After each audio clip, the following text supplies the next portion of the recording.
Price Lord. நம்முடைய ஆண்டவரும் அருமை இரட்சகரும் மீட்பருமான கர்த்தராகிய இயேசு கிறிஸ்துவின் இனிய நாமத்திலே இந்த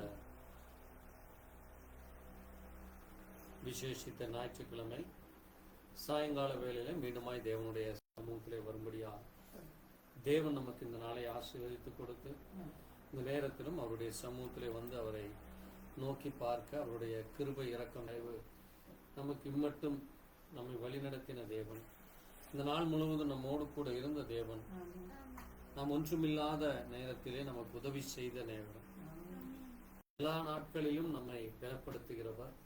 அப்படிப்பட்ட மகத்துவமானவருக்கு இந்த வேளையிலே நன்றி சொல்லி ஒரு நிமிஷம் நான் தேவ சமூகத்தில் நம்மை தாழ்த்தி நம்முடைய முழங்காலை முடங்கி நம்முடைய தலைகளை உயர்த்தி கர்த்தரை நோக்கி பார்த்து அவர் செய்த எல்லா நன்மை கிருபை தயவு இரக்கத்திற்காக அவருக்கு நன்றி சொல்லி நம்முடைய வாய்களை திறந்து கர்த்தரை ஸ்தோத்திரித்து கனப்படுத்தி அவரை நோக்கி நம்மை தாழ்த்துவோமாக. ஸ்தோத்திரிக்கிறோம், ஸ்தோத்திரிக்கிறோம். கிருபை இரக்கம் நிறைந்தவரே மை துதிக்கிறோம். தேவாதி தேவனே, ராஜாதி ராஜாவே உமக்கு நன்றி. கத்தாதி கத்தரே உமக்கு நன்றி. கத்தராகி இயேசு கிறிஸ்துவே உமக்கு நன்றி.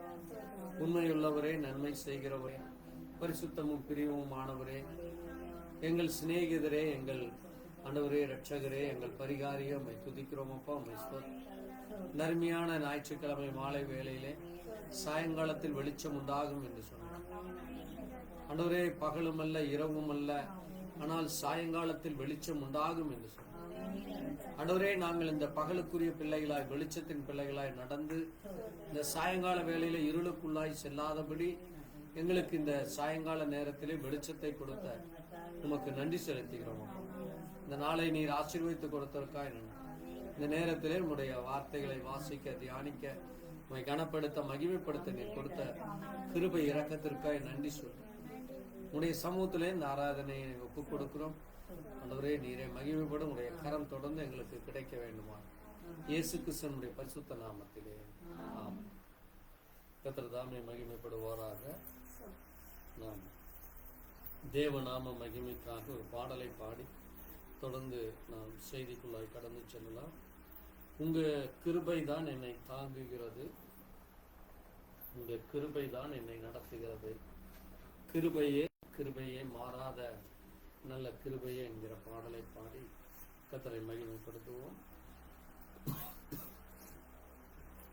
உங்க கிருபைதான் என்னை தாங்குகின்றது, உங்க கிருபைதான் என்னை நடத்துகின்றது, உங்க கிருபைதான் என்னை தாங்குகின்றது, உங்க கிருபைதான் என்னை நடத்துகின்றது, கிருபையே கிருபையே மாறாத நல்ல கிருபையே, கிருபையே கிருபையே மாறாத நல்ல கிருபையே, உங்க கிருபைதான் என்னை தாங்குகின்றது, உங்க கிருபைதான் என்னை நடத்துகின்றது, உடைக்கப்பட்ட நேரத்திலெல்லாம்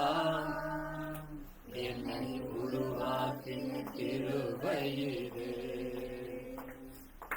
உடைக்கப்பட்ட நேரத்திலெல்லாம் என்னை உருவாக்கின கிருபையிது,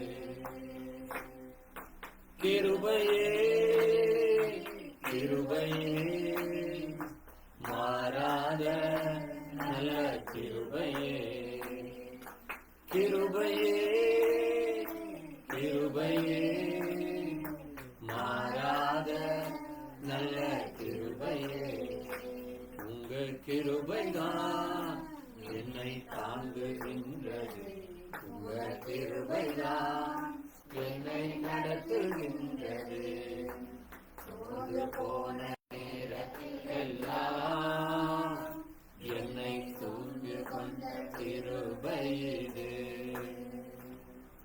சோர்ந்து போன நேரத்திலெல்லாம் என்னை சூழ்ந்து கொண்ட கிருபையிது, கிருபையே கிருபையே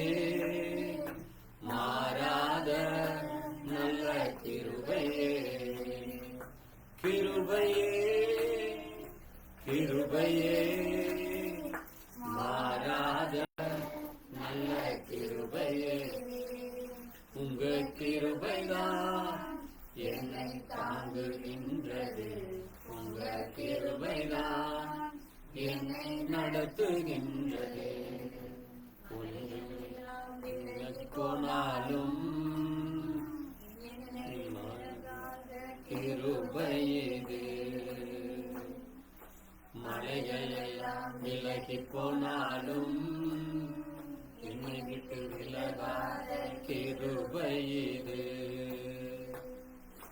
கிருபையே கிருபையே மாறாத நல்ல கிருபையே.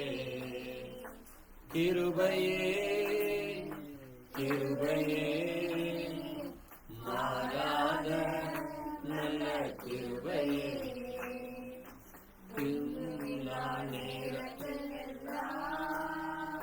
எனக்கு உதவி செய்த கிருபை இது. ஒன்றுமில்லா நேரத்திலெல்லாம் எனக்கு உதவி செய்த கிருபை இது. கிருபையே கிருபையே மாறாத நல்ல கிருபையே. கிருபையே கிருபையே மாறாத நல்ல கிருபையே. உங்க கிருபைதான் என்னை தாங்குகின்றது. உங்க கிருபைதான் என்னை நடத்துகின்றது. தேவ கிருபைதான் நம்மை ஒவ்வொரு நாளும் தாங்கி வழிநடத்தி நம்மை பாதுகாக்கிறதாக இருக்கிறது. அந்த கிருபைக்காய் நன்றி சொல்லி தேவன் இந்த நாள் வரைக்கும் நாம் சோர்ந்து போகாதபடி நம்மை பலப்படுத்தின தேவன், நம்மை உருவாக்கின தேவன், எல்லா நேரத்திலும் உதவி செய்கிற அவருக்கு நன்றி சொல்லி மஞ்சான் இந்த காரியத்திற்காக ஜெபித்து ஆராதனையின் துவக்கத்தில் முதல் முடிவு வரை வாசித்து தியானிக்கிற வார்த்தையின் மூலமாய் கர்த்தர் நம்மோடு கூட பேசுகிறது. கர்த்தருடைய கரம் தொடர்ந்து நமக்கு கிடைக்க ஜெபிக்கலாம். ஸ்தோத்திரமான நன்றி ஐயா, நன்றி ராஜ்.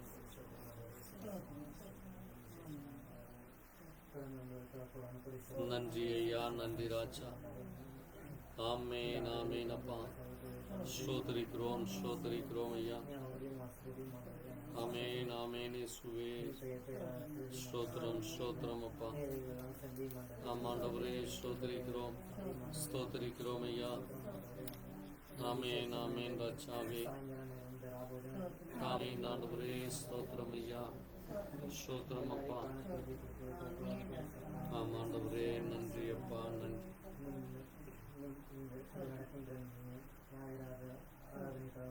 கிருபை கிருபை அப்பா. ஸ்தோத்திரம் ஸ்தோத்திரம் ஐயா. ஆமென்.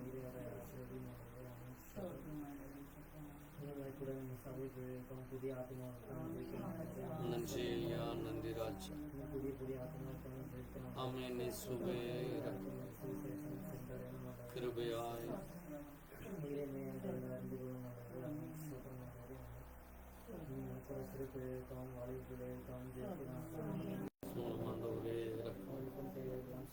சந்திக்கப்படட்டும் ஐயா. ஆமென். தேவனம் ஜெபத்தை கேட்டதற்காய் ஸ்தோத்திரிப்போம் ஸ்தோத்திரிக்கிறோம் ஸ்தோத்திரிக்கிறோம். மகிமைப்படுத்துகிறோம். நீரே பொறுப்படுத்தும், நீரே மகிமைப்படும். இயேசு கிறிஸ்துவின் நாமத்திலே ஆமென். நாம் எழுந்து நின்று இந்த நாளிலும் கூட தேவனுடைய சத்திய வார்த்தைகளை வாசிக்க கர்த்தர் நமக்கு கொடுத்த இந்த நல்ல நாளுக்காக, நல்ல வேலைக்காய் நன்றி சொல்லி தேவ சமூகத்திலே தேவன் நம்மை ஆசீர்வதிக்கிறவர், நம்மை வழிநடத்துகிற அந்த கர்த்தாதி கர்த்தராகிய இயேசு கிறிஸ்துவை நாம் துதிக்க ஸ்தோத்தரிக்க தேவன் நமக்கு கிருபை பலனை கொடுத்திருக்கிறார். ஆகவே அப்படிப்பட்ட அந்த தேவனுக்கு நன்றி சொல்லும் விதமாக இந்த நேரத்திலே வேத புத்தகத்திலே சில வார்த்தைகளை வாசித்து நாம் செய்திக்குள்ளாய் கடந்து செல்லலாம். வேத புத்தகத்திலே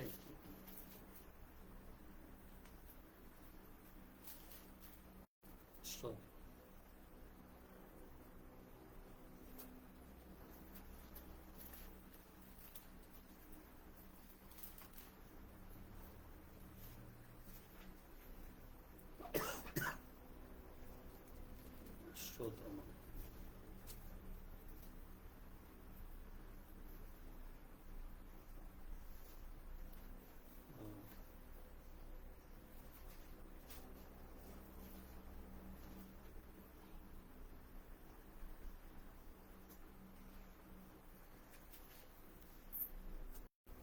ஆதியாகமம் 2ஆம் அதிகாரம் 23 வாசித்து தொடர்ந்து இந்த செய்திக்குள்ளாய் நம்ம கடந்து செல்லலாம். ஆதியாகமம் 2:23 நாம் வாசித்து தொடர்ந்து அதனுடைய காரியங்களாக நாம் அநேக காரியங்களை தியானிக்கலாம். வாசிப்போம். அப்பொழுது ஆதாம், இவள் என் எலும்பிலும் எலும்பும் என் மாம்சத்தில் மாம்சமுமாய் இருக்கிறாள், இவள் மனுஷியில் எடுக்கப்பட்டதனால் மனுஷி எனப்படுவாள் என்றார். இது நிமித்தம் புருஷன் தன் தகப்பனையும் தன் தாயையும் விட்டு தன் மனைவியோட சேர்ந்திருப்பான், அவர்கள் ஒரே மாம்சமாய் இருப்பார்கள். ஆதாமும் அவன் மனைவியுமாகிய இருவரும் நிர்வாணிகளாய் இருந்தும் விற்கப்படாதிருந்தார்கள். வாசித்த வார்த்தைகளுக்காக நன்றி சொல்லுவோம். ஆண்டவரே நமக்கு துதிக்கிறோம், சோதரிக்கிறோம். இந்த நேரத்திலே வாசிக்கப்பட்ட வார்த்தைகளுக்காக உடைய வேதத்திலே அநேக ரகசியங்களை அநேக ஆசீர்வாதங்களை மறைத்து வைத்து இந்த நேரத்திலும் வாசித்து தியானிக்கிற இந்த வார்த்தையின் மூலமா கர்த்தர் எங்களோடு கூட பேசும். ஆண்டவரே, இன்றைக்கு ஆதாமுக்கு என்று ஒரு துணையை கொடுத்து இவள் என் எலும்பில் எலும்பும் மாம்சத்தில் மாம்சமுமாய் இருக்கிறாள் என்று சொன்னார். அதனுடைய ரகசியங்களை, ஆசீர்வாதங்களை, நன்மைகளை அறிந்து கொள்ள தேவன் எங்கள் மேல் இரக்கம் பார். வாசித்த வார்த்தைகள் மூலமா கர்த்தர் எங்களோடு கூட பேச வேண்டும். நாங்கள் அதை உணர்ந்து கொண்டு அதனுடைய மகத்துவங்களை அறிந்து கொண்டு இந்த ராபோஜனம் என்று சொல்லுகிற அந்த கம்யூனியன் என்று சொல்லுகிறார் அந்த இணைப்பு எப்படிப்பட்டது என்று இந்த வார்த்தை மூலமாக அறிந்து கொள்ள கிருபை இயேசு கிறிஸ்துவின் நாமத்திலே உட்காரலாம். ஆண்டவராகிய இயேசு கிறிஸ்துவின் இனிய நாமத்திலே மீண்டுமாய் உங்களுக்கு வாழ்த்து சொல்லுகிறேன். இங்கே தேவனாகிய கர்த்தர் முதலாவது மனுஷரை படைத்து அங்கே அவர்களுக்கு ஆதாம் தனிமையில இருப்பதை அறிந்து கர்த்தர் ஆதாமுக்கு என்று ஒரு காரியத்தை செய்ய விரும்புகிறார். அங்கே ஆதாம் தனிமையிலே இருக்கிறதை கர்த்தர் கண்டு அவனுக்கு ஒரு என்ன செய்வேனாமா, ஏற்ற துணையை கொடுப்பேன், அவனுக்கு ஒரு ஏற்ற துணையை கொடுப்பேன் என்று சொல்லி அங்கே அந்த துணையாகிய அவளுக்கு எப்படி எடுக்கிறாராமா, அவனுடைய விலா எலும்பிலே எடுத்து அந்த இடத்திலே அந்த சதையை கர்த்தர் அடைக்கிறார். அந்த எலும்பு எடுக்கப்பட்டு சதையானது மூலமாய் அது அடைக்கப்படுகிறது. பாருங்க, அது மட்டுமல்ல, அந்த மனுஷனை எப்படி அவர் உருவாக்கினாராம், விலா எலும்பிலே மனுஷியை உருவாக்கி அவளிடத்திலே கொண்டு வருகிறார். மனுஷியை உருவாக்கி அவளிடத்திலே கொண்டு வந்து இவள் ஆதாம் அந்த ஸ்திரீயை பார்த்து என்ன சொல்லுகிறார், இவள் என் எலும்பில் எலும்பும் என் மாம்சத்தில் மாம்சமுமாய் இருக்கிறார் என்று சொல்லி பாருங்க. அந்த உறவு ஒரு மிக ஒரு உன்னதமான ஒரு உறவு. நம்ம என்ன செய்ய மாட்டோம், நம்முடைய சரீரத்தை நம்மளாகவே எடுத்து நம்மை நாமே என்ன செய்து கொள்ள மாட்டோம், அழித்துக் கொள்ள மாட்டோம். அழித்துக் கொள்கிற ஆட்கள் இருக்கிறாங்க. யார் அது? ஒன்று மனநிலை சரியில்லாதவர்கள், அல்லது ஏதாவது ஒரு தவறு, அல்லது யாராவது செய்கிற காரியங்கள் அவனுக்கு பிடிக்கவில்லை, அல்லது அவருக்கு பிடிக்கவில்லைன்னா அவன் என்ன செய்கிறான், மனமுடைந்து ஒரு தற்கொலை செய்து கொள்கிறார்கள்.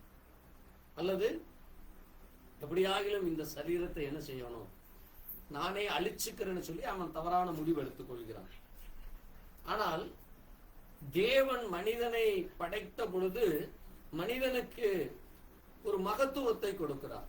மனிதனுக்கு ஒரு மகத்துவத்தை கொடுத்து அந்த மனிதன் எப்படிப்பட்ட மனிதனாக இருக்க வேண்டுமாமா, அவர்கள் எலும்பில் எலும்பும், அவர்கள் எலும்பில் எலும்பும் மாம்சத்தில் மாம்சம் தான் ரத்த சம்பந்தப்பட்ட உறவு. ஆமே. நீங்க வேதத்துல இன்னொரு வார்த்தையை நீங்க வாசிக்கலாம். ஆதியாகமத்துல நீங்க வாசித்தீங்கன்னா 9ஆம் அதிகாரத்துல யாக்கோபு அங்கே திருமணம் செய்து கொள்கிறான். யாரை? ராபால், இன்னும் அங்க லாபானுடைய பிள்ளைகளை. ஆனா அங்க நீங்க கவனித்தீர்களானால் 14ஆம் வசனத்தை வாசியுங்கள். அப்பொழுது லாபான், நீ என் எலும்பும் என் மாம்சமும் ஆனவன் என்றான். ஒரு மாதம் வரைக்கும் யாக்கோபு அவனிடத்தில் பாருங்க, யாக்கோபு லாபான் இடத்திலே வருகிறான். யாக்கோபு எங்க வருகிறான்? லாபான். அங்க பாருங்க, நீங்க 1ஆம் வசனத்துல வாசித்தீங்கன்னா அங்க யாக்கோபை விட்டு ஈசாக்கை விட்டு யாக்கோபு அங்கே அவன் என்ன செய்கிறான்? தகப்பனிடத்திலிருந்து தன்னுடைய சகோதரனுக்கு கிடைக்கிற ஆசீர்வாதத்தை அவன் எடுத்துக்கொள்றான். இப்ப தன் சகோதரன் என்னை பார்த்தா கொன்று போடுவான் என்று நினைத்து அவன் தப்பி ஓடி போகிறான். எங்க போகிறானாமா? கிழக்கு திசை வழியாக வருகிறான். எங்க வருகிறான்? கிழக்கு திசையில வந்து அங்க ஒரு கிணற்றண்டையில அமருகிறான். அவங்க அந்த வீட்டுக்காரர்கிட்ட அவன் பேசுறப்போ, அவர்கள் யாரு? நாகோர். அவர்கள் யாரு? நாகோர். இந்த நாகோர் யாரு என்று நீங்க பார்க்கிறப்போ, இந்த நாகோர் யாராமா? நீங்க இதே ஆதியாகமத்துல வாசித்தீங்கன்னா அங்கே சொல்லப்பட்டிருக்கிறது. ஆதியாகமம் 11ஆம் அதிகாரத்துல, ஆதியாகமம் 11ஆம் அதிகாரத்துல 26, 27 வாசிங்க.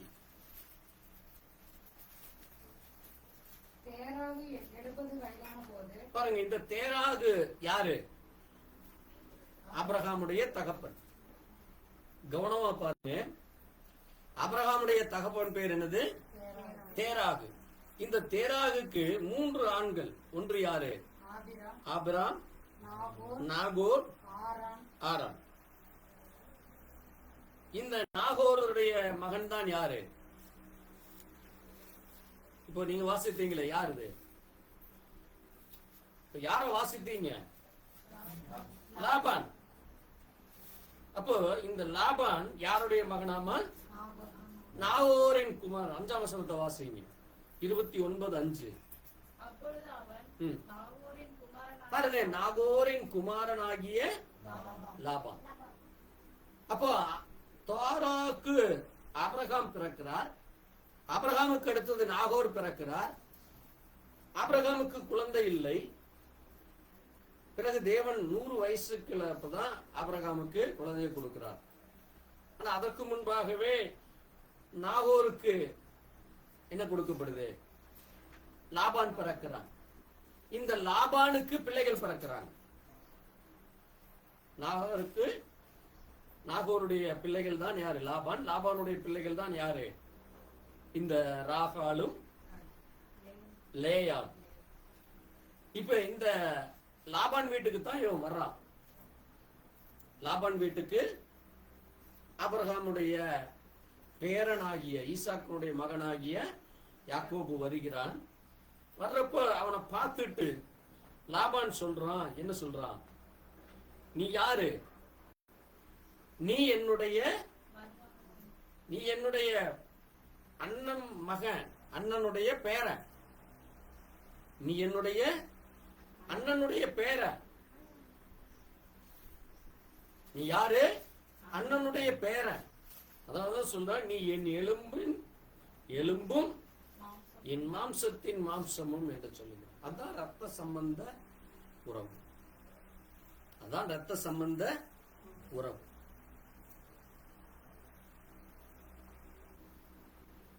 அப்ப தேவன் தன்னுடைய பிள்ளைகளை என்ன செய்ய விரும்புகிறார் என்றால், அந்த இரத்த சம்பந்தமான உறவுகளுக்கு அவர் எப்பொழுதும் நன்மை செய்ய விரும்புகிறார்.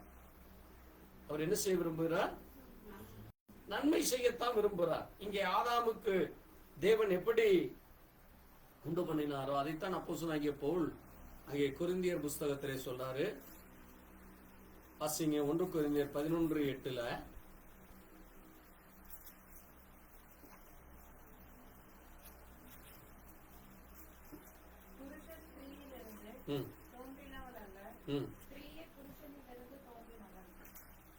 ஸ்திரீயே புருஷனிலிருந்து தோன்றினார்.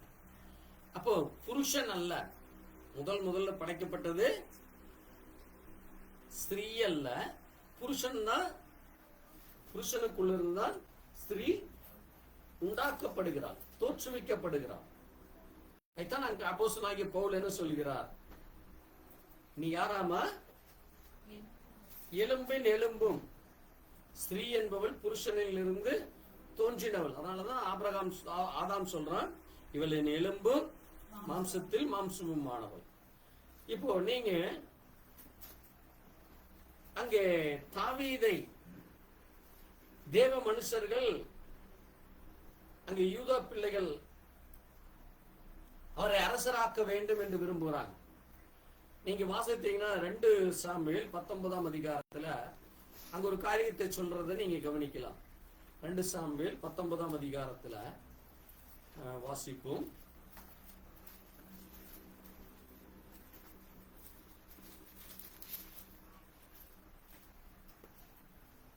வாசிங்க 12:13 வாசிங்க.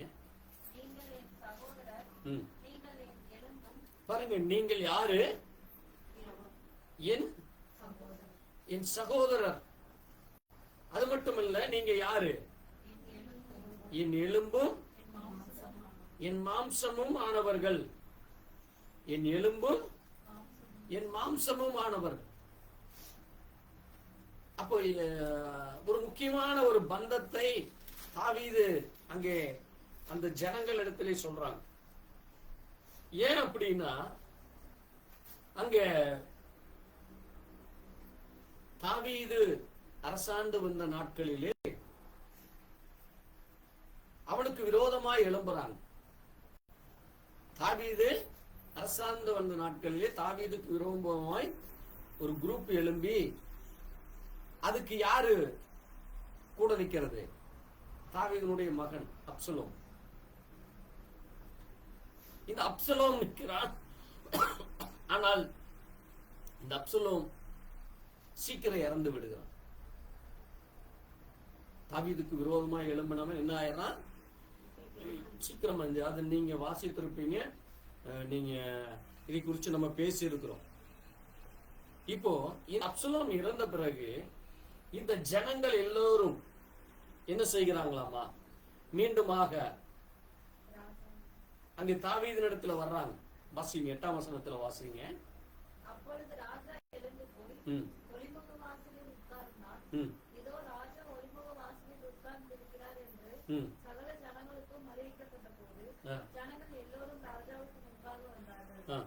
இஸ்ரவேலர் அவரவர் தங்கள் கூடாரங்களுக்கு ஓடி போனார்கள்.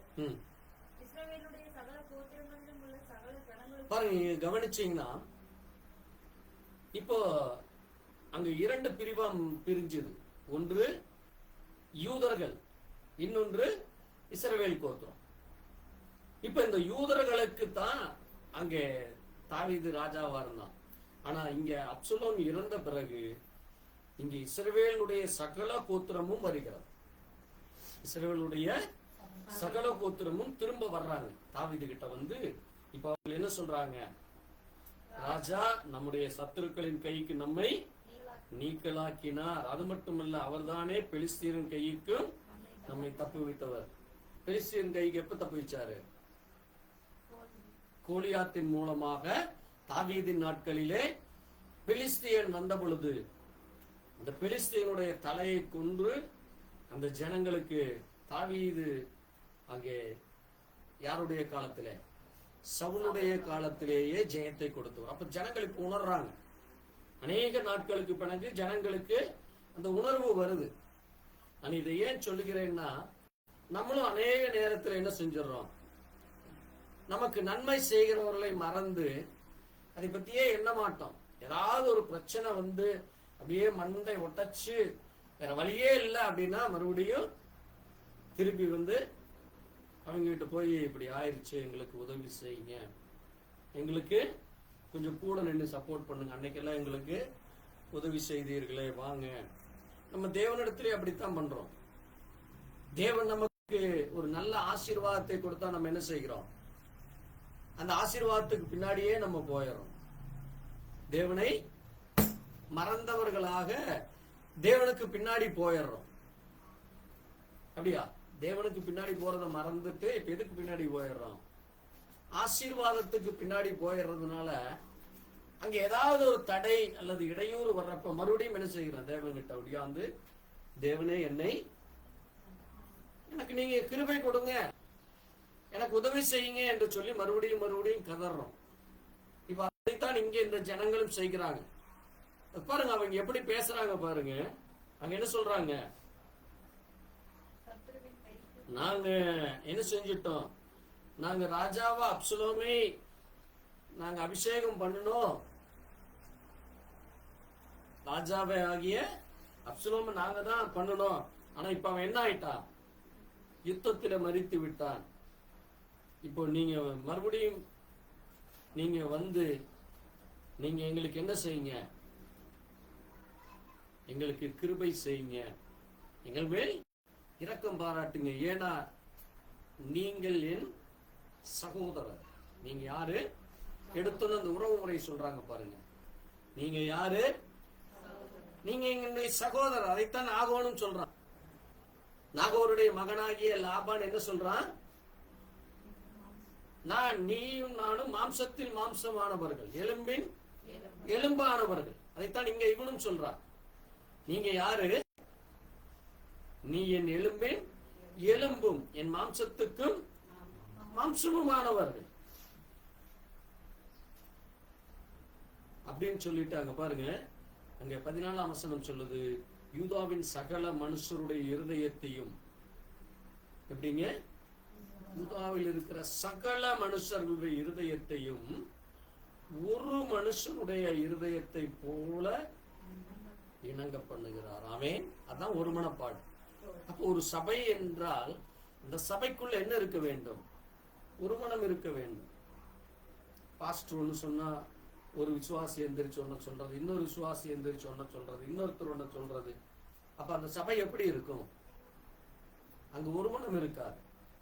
பிசாசானவன் என்ன செய்கிறான்? ஒவ்வொருவரையும் தூண்டி விட்டு அவன் என்ன செய்கிறான்? சபையை சீரழித்து விடுகிறான்.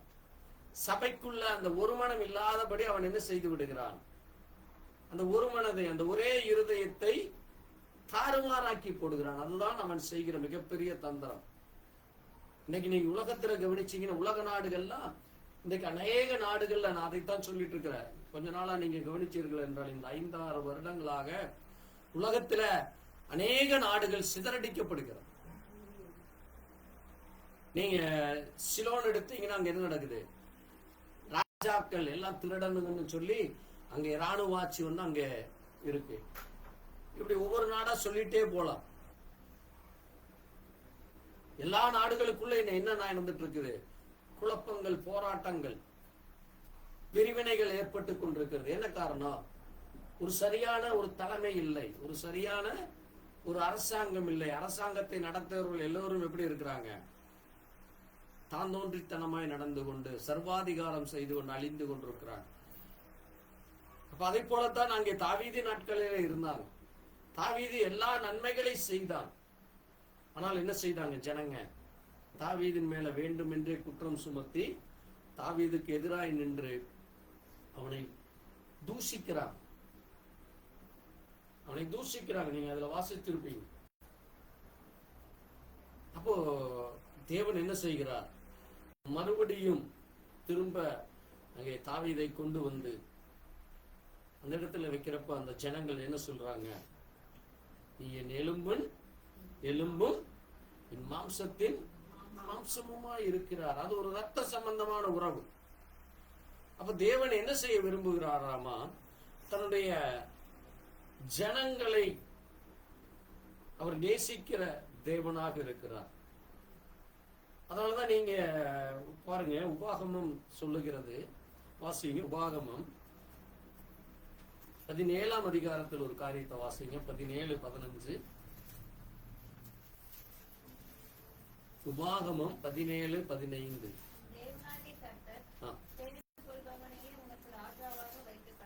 பாருங்க, உன் தேவனாகிய கர்த்தர் உனக்கு தெரிந்து கொள்கிறவனையே.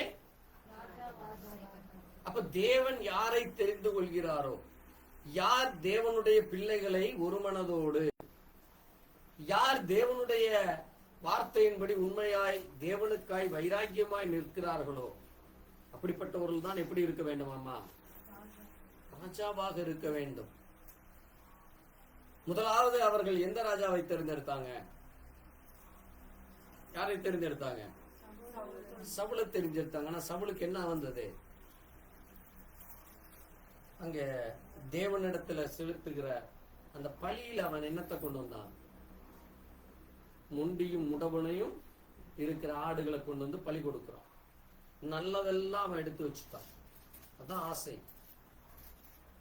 இன்னைக்கு நான் அநேகர் அப்படித்தான் செய்யறாங்க. தேவனிடத்துல நமக்கு நல்ல ஒரு வருமானம் வந்தா அதுல என்ன கொடுக்கறது இல்ல, அது இருக்கு தசம பாகம். இன்னைக்கு அநேகர் பேசிட்டு இருக்கிறாங்க, புதிய ஏற்பாட்டுல தசம பாகமே இல்ல, காணிக்கையே தேவையில்லை, அது நீங்க ஏழை எளியோருக்கு கொடுத்துருங்க, ஏழைகளுக்கு கொடுத்து உதவுங்க, சபைக்கு பாஸ்டர்களுக்கு கொடுக்க வேண்டியதில்லை. எப்படி தவறான உபதேசம் போயிட்டு இருக்கு பாருங்க. அப்ப தேவன் தன்னுடைய பிள்ளைகளுக்கு வேண்டிய காரியத்தை, தன்னுடைய பிள்ளைகளுக்கு என்ன தேவையோ அது வேதத்தில் சொல்லி வச்சிருக்கிறார். தன்னுடைய பிள்ளைகள் எப்படி நடந்து கொள்ள வேண்டும், தன்னுடைய பிள்ளைகள் எப்படி இந்த பூமியிலே உண்மையா இருக்க வேண்டும், மற்றவர்களுக்கும் நமக்கும் உள்ள வித்தியாசம் என்ன.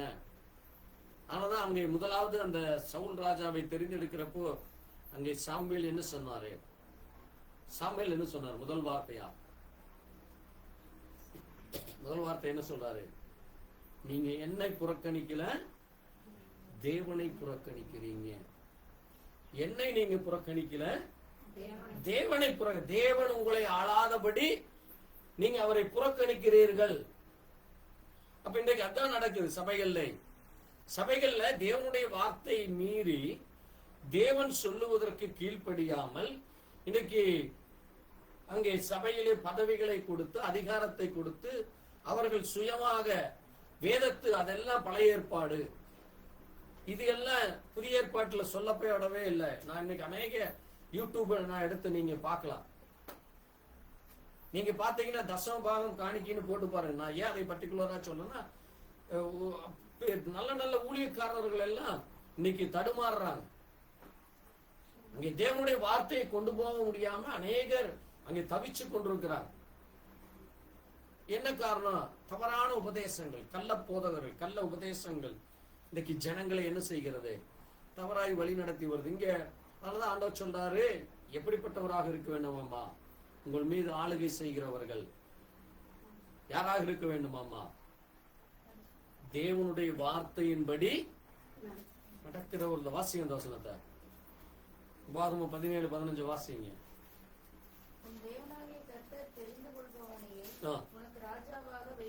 வைக்க கடவாய், பாருங்க, உங்களுடைய சகோதரருக்குள்ளதான் அது. அப்போ ஒரு சபை அந்த சகோதர ஐக்கியத்துக்குள்ள இருக்கிறவங்களுக்குள்ளதான் கொண்டு வந்து வைக்க வேண்டும். யாரோ ஒரு யாருன்னே தெரியாது சபைக்கு அதுக்கு சம்பந்தம் இல்லாத ஒருத்தர் கொண்டு வந்து அவர் என்ன செய்வாரு? ஏதாவது ஒண்ணு பேசிட்டு அந்த சபை என்ன ஆகிவிடும்? சீரழிஞ்சு போயிடும். அந்த சபை சின்னாபின்னம் ஆகிவிடும். இன்னைக்கு அதனாலதான் அநேக சபைகள் உடைவதற்கு காரணம் என்ன? நல்ல தேவ மனுஷர்கள் அந்த சபையை கட்டி கொண்டு வருவாங்க. அவர் மறைவுக்கு பிறகு வேற யாரோ ஒருத்தர் வந்து அந்த சபை என்ன ஆயிடும்? சில நாட்கள்ல இந்த குரூப் அந்த குரூப்னு தனியா பிரிஞ்சு இந்த சபை ஒன்றுமில்லாமல் போய்விடும். அதனாலதான் தேவன் சொல்றாரு, அங்கே அந்த ஜனங்களுக்கு சொன்னது சபைகளுக்கு தான். அப்போ அங்க சொல்றாரு பாருங்க, ராஜாவை அங்கே தெரிந்தெடு. அந்த ராஜா யாரா இருக்க வேண்டுமாமா? உன் சகோதரரில் ஒருவரையா இருக்க வேண்டும். அப்புறம் ஏற்படுத்தக்கூடாது. அந்நியனை நீங்க அனுமதிக்கிறப்ப, அதனாலதான் சபைகளுக்குள்ள நம்ம ஒரு சத்தியத்தை சொல்லுகிறோம், நம்ம ஒரு வேத வசனத்தை பேசி இதுதான் சத்தியம், இதுதான் தேவன், இதுதான் தேவ பிள்ளைகள் நடந்து கொள்ள வேண்டும், இப்படித்தான் இருக்க வேண்டும் சபையானதுன்னு நம்ம ஒரு சத்தியத்தை சொல்றப்போ, புதிதாக ஒரு உபதேசி வந்து, ஒரு புதிதாக ஒரு பாஸ்டரோ ஒரு இவாஞ்சலிஸ்டோ அல்லது யாரோ ஒருவர் வந்து ரெவரண்டோ வந்து அவர் ஒரு புது சத்தியத்தை சொல்றப்ப அந்த சபை என்ன ஆயிடும்? சின்னாபின்னமாகிவிடும். எனக்கு தெரிஞ்ச நிறைய சபைகள் இன்றைக்கு உடைய அது ஒரு பெரிய காரணமா இருக்கும்.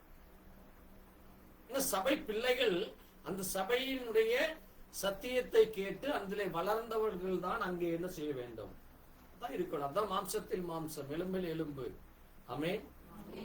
அப்போ பாருங்க, அது அப்படிப்பட்ட ஒரு காரியமாக இருக்கிறது. அதனாலதான் இங்க தாவீதை பார்த்து சொல்றாங்க, நீர் யாராமா?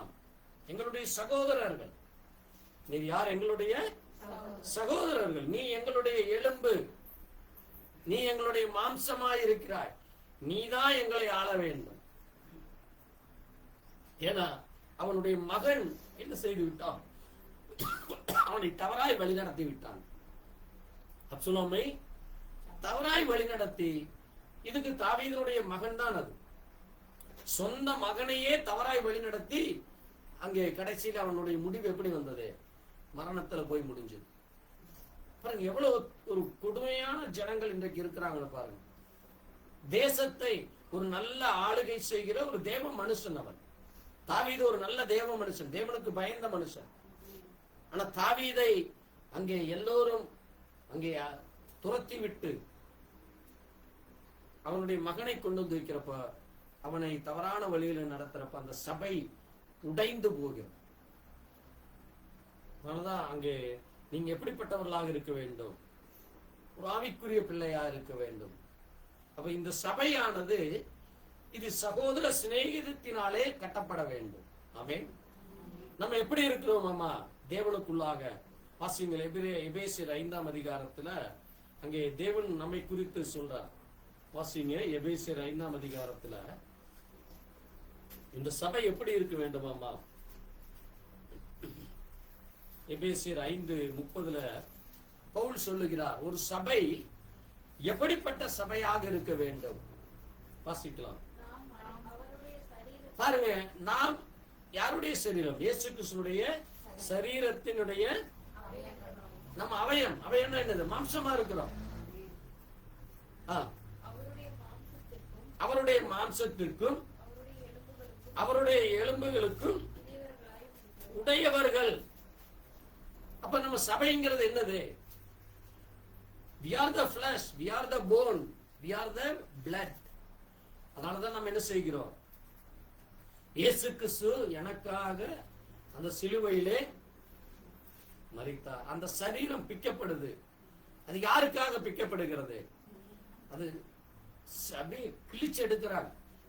சாட்டை அடிக்கிறப்ப அந்த அடி எனக்கு விழ வேண்டிய அடி, நம்மேல் விழுகிற என்னுடைய மீறுதல் நிமித்தம், என்னுடைய அக்கிரமத்தின் நிமித்தம் அவர் அதை மரித்தார். ஆமென். அதான் வேதம் சொல்லுது. நம்முடைய ஏசாயா 53 என்ன சொல்லுது? நம்முடைய மீறுதல் நிமித்தம், நம்முடைய அக்கிரமத்தின் நிமித்தம், நம்முடைய பாவத்தின் நிமித்தம் அங்க சரீரம் என்ன செய்யப்படுகிறதாமா? நொறுக்கப்படுகிறது சொல்லு. அந்த சரீரம் நொறுக்கப்பட்டதாம். அப்ப தேவன் அந்த சரீரமானது அவ்வளவாக அது நொறுக்கப்படுகிறது. அந்த மாம்சம் அங்கே அந்த சதையில அங்க ஈட்டி வச்சு குத்துறாங்க. கடைசியில மறிச்சிட்டாரா இல்லையான்னு ஈட்டி வச்சு குத்துறாங்க. அதான் ஈட்டினாலே குத்தப்படுகிறது. பாருங்க அது எவ்வளவு பெரியது. அதைத்தான் சொல்லுது. இப்ப நீங்க யாரா இருக்கிறீர்களாமா? அவருடைய சரீரத்தினுடைய அவயங்களாய் இருக்கிறோம். அப்ப இது ஒரு பந்தம். அதனால ஆண்டவர் நம்மை பார்த்து என்ன சொன்னார்? என் சகோதரனேங்கிறார். நம்முடைய தேவன் நம்முடைய மூத்த சகோதரனாக இருக்கிறார். அதனாலதான் அவர் என்ன செய்தார்? எபிரேயர்ல சொல்லுது. வாசிங்க எபிரேயர் 2ஆம் அதிகாரத்துல அப்போஸ்தலனாகிய பவுல் சொல்லுகிறார்.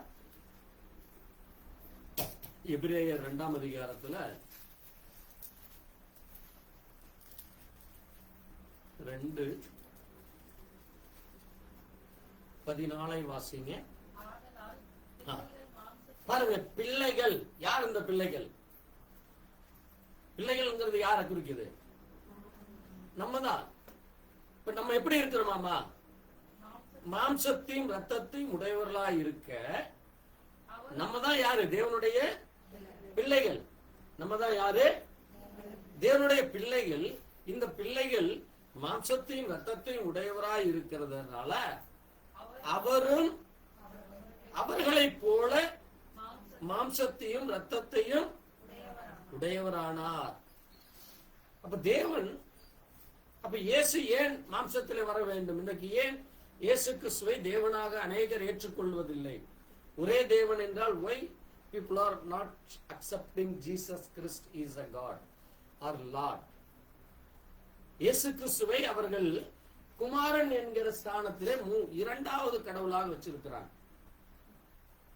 பிதாங்கிற ஒரு மேல உட்கார்ந்து இருக்காரு, கீழே குமாரன் வந்தார். அப்ப பிதாங்கிறது ஒரு சரீரம், இயேசுங்கிறது ஒரு சரீரம், பரிசுத்தாவி என்பது மூன்றாவது ஒருவர், மூன்று நபர், ட்ரினிட்டி. இதுதான் இன்றைக்கு ட்ரினிட்டி உபதேசம். ஆனா இங்க தெளிவா சொல்லுது, அந்த பிதாதான் என்ன ஆனாராமா? மாம்சத்தில் இறங்கி வர்றார். பிதாதான் மாம்சத்தில் இறங்கி வர்றார். ஏன்னா நம்ம இப்ப யாரா இருக்கிறோம்? we are the children of God. அதனாலதான் பிள்ளைகள் மாம்சத்தையும் இரத்தத்தையும் உடையவராய் இருக்க அவரும். வாசிங்க 8:17-18 ஒரு வசனம் இருக்கு. அதே போல ஏசாயா 7ஆம் அதிகாரத்தில் ஒரு காரியம் இருக்கு.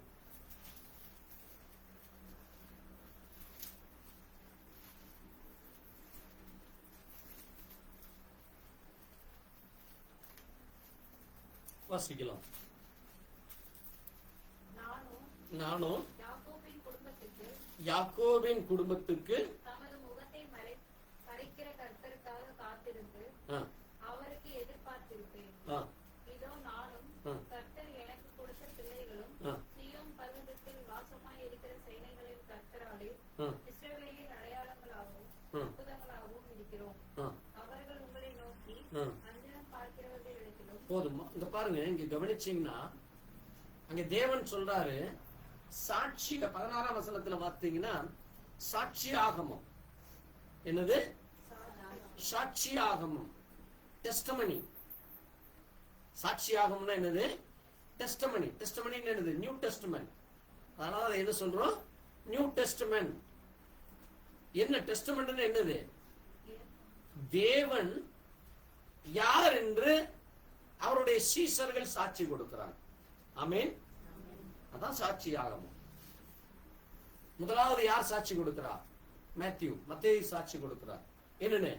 இயேசு கிறிஸ்து பிறந்தார், இயேசு கிறிஸ்து இங்க நடந்தார், இப்படி செய்தார் அப்படின்னு. அடுத்தது யாரு? மார்க்கு, அவர் ஒரு சீஷர். அடுத்தது யாரு? லூக்கா. அடுத்தது யாரு? யோவான். யோவான் இயேசுடைய ஒரு அன்பின் சீஷன். அதனாலதான் இங்க சொல்லுது சாட்சி ஆகமத்தை கட்டி என் சீஷருக்குள்ளே வேதத்தை முத்திரை. அப்போ இந்த புதிய ஏற்பாட்டிலே ஒரு முத்திரையை அங்கே தேவன் போட்டு வச்சிருக்கார். அந்த முத்திரையை தேவன் தான் உடைச்சு நமக்கு வெளிப்படுத்துகிறார். என்னது? அங்கங்க இருக்கு. அதைத்தான் அங்க 20ஆம் வசனம் சொல்லுது, வேதத்தையும் சாட்சியாகமத்தையும் கவனிக்க வேண்டும். அதான் சாட்சியாகமம், டெஸ்டமனி புக். இதை கவனிக்காவிட்டால், அந்த வார்த்தையின்படி சொல்லாவிட்டால் அவர்களுக்கு விடியற் காலத்து வெளிச்சம் இல்லை. விடியற் காலத்து வெளிச்சம் இல்லை. அப்ப ஏன் இன்னைக்கு அநேகருக்குள்ள வெளிச்சம் இல்லாம இருளுக்குள்ள இருக்கிறாங்க? பெரிய பெரிய சபைகிறாங்க, பெரிய பெரிய சபையிலே அந்த ரெவல்யூஷன் இல்ல. என்ன காரணம்? வாசிங்க 9:6 சொல்லுது, ஒரு குழந்தை பிறக்குது. இந்த பூமியில ஒரு குழந்தை பிறக்குது. யார் பிறந்தா? இயேசு கிறிஸ்து பிறந்தார். இப்ப அந்த குழந்தை யாருன்னு அங்கேயே இருக்கு. வேற எந்த வசனமும் வேண்டாம். இந்த ஒரு வசனம் போது தேவன் யார் என்று நிரூபிக்க. இந்த ஒண்ணு போதும். Only one God. என்னது? நமக்கு ஒரு பாலகன் பிறந்தார், நமக்கு ஒரு குமாரன் கொடுக்கப்பட்டார், கர்த்தத்துவம் அவர் தோளில் இருக்கும், அவர் நாமம் அதிசயமானது. அவர் யார்? அவர்தான் ஆலோசனை கர்த்தர். Is the counsellor of Lord, counsellor of God. அடுத்தது யாரு? இஸ் த மைட்டி காட், வல்லமையுள்ள தேவன். அடுத்தது யாரு? நித்திய பிதா. அப்ப நமக்கு எத்தனை பிதா இருக்குது? நித்திய பிதா ஒண்ணு, பிதா ஒண்ணு, வானத்தையும் பூமி படைத்த கர்த்தர் ஒண்ணு, கிறிஸ்து ஒண்ணு, இயேசு ஒண்ணு, இப்படி 10 கடவுளா நமக்கு? we are worshiping only one God. We have only one God. அதான் என்னது? நித்திய பிதா. யார் அது? அந்த பாலகன். அவர் யார்? அவரு சமாதான பிரபு, பிரின்ஸ் ஆஃப் பீஸ். யாரு? அதனாலதான் ஆண்டவர் சொல்றாரு, என்னுடைய சமாதானத்தை உங்களுக்கு வைத்து போகிறேன், உலகம் கொடுக்கிற பிரகாரமாய் அல்ல, என்னுடைய சமாதானத்தையே வைத்து போகிறேன். அதான் சொல்றாங்க. அவருக்கு இன்னொரு பேரும் கொடுக்கப்படுது. ஏசாயா 7:14 7:14 வாசிங்க.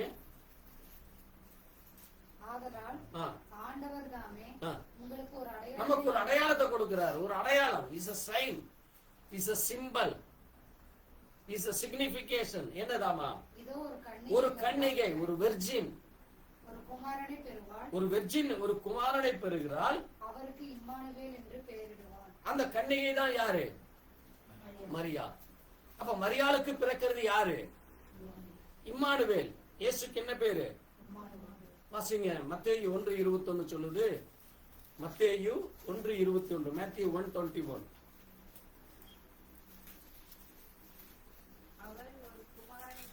அவர் ஒரு குமாரனை பெறுவார், அவருக்கு இயேசு என்று பெயரிடுவாயாக.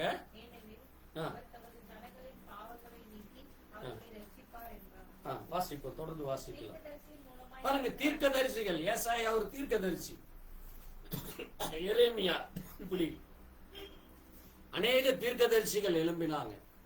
இயேசு கிறிஸ்துவின் பிறப்பை குறித்து பேசினாங்க. சகரியா பேசியிருக்காரு. சகரியா ஒரு தீர்க்கதரிசி, எரேமியா ஒரு தீர்க்கதரிசி, எசேக்கியேல் ஒரு தீர்க்கதரிசி, யோவேல் ஒரு தீர்க்கதரிசி. அதை போல அநேக தீர்க்கதரிசிகள் சொன்னது நிறைவேறும்படி இப்படி எல்லாம் நடந்தது. அடுத்த வசனம் தான் நான் சொல்ற முக்கியமான வசனம். 123 is the important word. அதான் என்னது? இதோ ஒரு கன்னிகை கர்ப்பவதி ஆகிய ஒரு குமாரனை பெறுவாள், அவருக்கு இம்மானுவேல் என்று பெயரிடு. இம்மானுவேல் என்றால் என்னது? தேவன் நம்மோடு இருக்கிறார். அப்ப இயேசு கிறிஸ்துவுக்கு என்ன பேரு? அவருக்கு இம்மானுவேல். இயேசு கிறிஸ்துக்கு இன்னொரு பேர் இருக்கு. இயேசு என்பது மட்டும் ஒரு பெயர் அல்ல.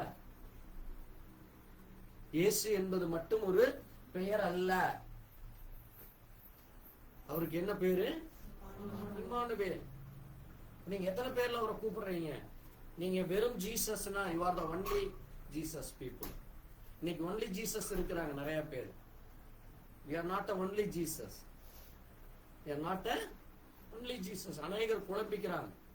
எனக்கு தெரிஞ்ச ஒரு பெரிய ஒரு ஊழியக்காரர், என்னோட ஒரு வயசு 2 வயசு, நல்ல ஒரு தேவ மனுஷன் தான். இப்ப அடிக்கடி அவர் அந்த வேர்டை உபயோகப்படுத்திட்டே இருப்பார். ஒன்லி ஜீசஸ் பீப்புள் நிறைய இருக்கிறாங்க, நிறைய பேர் குழப்பிட்டு இருக்கிறாங்க, இயேசுதான் தேவன், இட்ஸ் ராங்னே அடிக்கடி போடுவார். நான் இந்த பிரசங்கத்தை எப்பெல்லாம் பிரசங்கிக்கிறேன்னா அவரு அடுத்த நாள் அல்லது 2வது நாள் போட்டுருவார். ஆனா ஒண்ணுமே பேச மாட்டான். ஏன்னா தேவன் தான் ஒரு மனுஷனோட பேசணும்.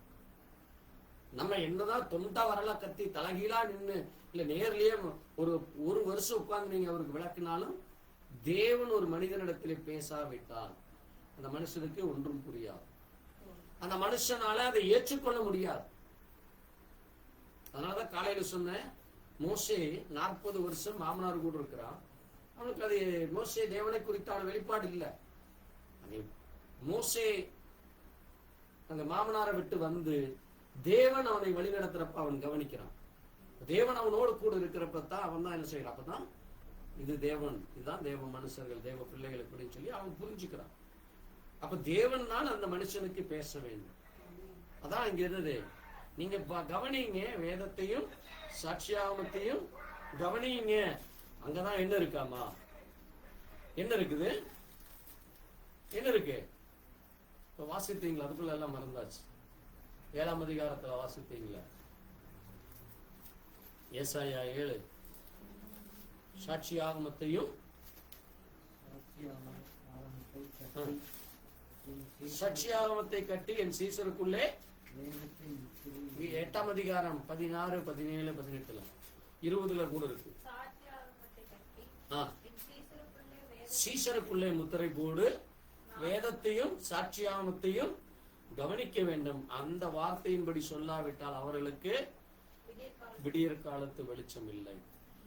அப்ப தேவ பிள்ளைகள் இப்ப அதைத்தான் நம்ம சொல்றோம். இயேசு என்கிற வெறும் இயேசு அல்ல. அவர் யார்? அவரு நித்திய பிதா. அவர் ஒரு சமாதான பிரபு. அவர் ஒரு வல்லமையுள்ள தேவன். அவர் ஆலோசனை கர்த்தர். அவர் இம்மானுவேல். அவர் யார்? அவரு இம்மானுவேல். அவர் அதிசயமானவர். அவரு அதிசயமானவர். அவர் பாலனாக நமக்கு கொடுக்கப்பட்டிருந்தார். அந்த தேவன் தான் நமக்கு யாராருன்னு சொல்றாரு. இங்க பவுல் என்ன சொல்றாரு? எபேசியர்ல பவுல் எபேசியர்ல என்ன சொல்றாரு? அதை தான் வாசித்தோம். அவருடைய இயேசு கிறிஸ்துடைய சரீரத்தின் அவயங்களாக இருக்கிறோம். அவருடைய எலும்பின் எலும்பும் மாம்சத்தின் மாம்சமாக இருக்கிறோம். அப்ப அதனாலதான் பாருங்க, நம்ம ஆவிக்குரிய ஜனங்களாக நம்ம இயேசு கிறிஸ்துடைய எலும்பின் எலும்பும் மாம்சத்தின் மாம்சமாக இருக்கிறோம். அதனாலதான் இப்போ நம்ம யார் ஆண்டு கொள்ள வேண்டும்? இந்த பூமி இப்ப யார் ஆண்டுட்டு இருக்கிறார்? சாத்தானுடைய கரத்தில் இருக்கிறார். அதனாலதான் அவனுக்கு பிடிச்ச ராஜாக்களை, அவனுக்கு யார் பிரியமா நடக்கிறாங்களோ அவன் கையில அவன் ஒப்பு கொடுத்து அவன் அவர்களை ஆள வைக்கிறான். இப்ப நம்ம ராஜா வரப்போகிறார். அதனால நம்ம பாடுறோம்ல, இயேசு ராஜா வந்திருக்கிறார்னா வந்துட்டாரு. ஆனா அவருடைய ஆளுகை வரல. இயேசு கிறிஸ்துடைய ஆளுகை வரல. இப்ப நம்ம அவருடைய ஆளுகையில் இல்ல. தேவன் இப்ப எதை ஆண்டு கொண்டிருக்கிறார்? அந்த சராசரத்தை ஆண்டு கொண்டிருக்கிறார். இன்றைக்கு மிருகங்களையும் கடல்கள் இருக்கிறதையும் கடலையும் காற்றையும் அவர் தான் கண்ட்ரோல் பண்ணிட்டு இருக்கார். ஆனால் இந்த பூமியை யார் கையில கொடுத்துட்டாரு? பிசாசு எடுத்துட்டான். அவன் எடுத்துட்டான் ரூலிங்க்கு. ஏன்னா இந்த பூமி யார் கையில ரூலிங் கொடுத்தாரு? தேவன் ஆதாமு கிட்ட நீ ரூல் பண்ணினார், நீ இதை ஆண்டுகொள், நீ இதுல ராஜாவா இருந்தாரு. அவன் என்ன செய்யல? மனுஷன் அவனுடைய மனைவி, அதான் பாருங்க, அவனுடைய எலும்பு, அவனுடைய தசை, அவனுடைய ரத்தம் அவனை திசை திருப்ப வச்சிருச்சு. அதனாலதான் நீங்க ஒரு மனைவியை, அதான் நம்ம தீர்க்கதரிசி சொல்றப்ப என்ன சொல்றாருன்னா, நீங்கள் ஒரு மனைவியை அல்லது ஒரு கணவனை தேர்ந்தெடுக்க வேண்டுமானால் நீ முதலாவது தேவ சமூகத்தில் உட்கார்ந்து மண்டி போட்டு, ஆண்டவரே எனக்கு வருகிற பெண் அல்லது எனக்கு வருகிற கணவர் உண்மை விட்டு என்னை பிரித்து போடக்கூடாது, உம்முடைய அன்பை விட்டு என்னை பிரிக்க கூடாது. அது எவ்வளவு கோடி வந்தாலும் சரி, அல்லது அவ எவ்வளவு அழகியா இருந்தாலும் சரி, அல்லது எவ்வளவு பெரிய அறிவு இருந்தாலும் சரி, அவளை என்ன செய்யக்கூடாது? தேவனை விட்டு வஞ்சித்து விடக்கூடாது. அதனால ஆண்டவர் சொன்னாரு, எச்சரிக்கையா இருங்கள். கணவன் மனைவியை தேர்ந்தெடுக்கிற காரியத்துல நீங்க கவனமா இருக்கணும், எச்சரிக்கையா இருக்கணும். அநேகர் வழி தவறி போறதுக்கு முக்கிய காரணம் என்னது? என்ன காரணம்? ஒன்று மனைவியுடைய சொல் கேட்டோ, அல்லது கணவன் அவளை தவறாய் வழி நடத்தி விடுகிறதுலோ அந்த குடும்பம் என்ன ஆகிறது? சின்ன பின்னமாகி விடுகிறது. அந்த குடும்பத்துல தேவனுடைய ஆளுகை இருக்காது. அப்ப தேவனுடைய பிள்ளைகள் கணவனும் மனைவியாக இணைந்து அங்கே அவர்களுக்கு பிறக்கிற பிள்ளைகளும் தேவ சந்ததியை பெற்றெடுக்க வேண்டும். அப்ப உங்களுக்கு பிறக்கிற பிள்ளைகள் எப்படிப்பட்ட பிள்ளைகளா இருக்க வேண்டும்? காடோட சீடு. அதான் நீங்க ஆதாமுக்கு பிறக்கிற பிள்ளைகளுக்கு ஃபர்ஸ்ட் பிள்ளைகளுக்கு அந்த சீடுங்கிற வார்த்தை வராது. நான் அடிக்கடி அதைத்தான் சொல்லுவேன். அந்த விதைங்கிற வார்த்தை வராது. ஆனால் ஆபேல் பிறக்கிறப்போ அந்த சீடுங்கிற வார்த்தை வரும். தேவ சந்ததி என்று வரும். ஆங்கிலத்துல இருக்கு, நீங்க வாசிச்சு பாருங்க. அதை தமிழிலே ஆங்கிலத்திலே வாசிங்க. ஆதியாகமம் 4ஆம் அதிகாரம் 5ஆம் வசனத்தை வாசிங்க. சாரி, 25ஆம் வசனம், 4:25.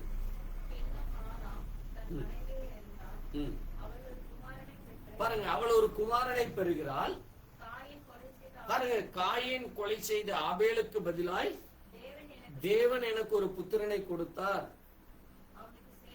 அவனுக்கு சேத் என்ற. அதை ஆங்கிலத்தில் வாசிங்க.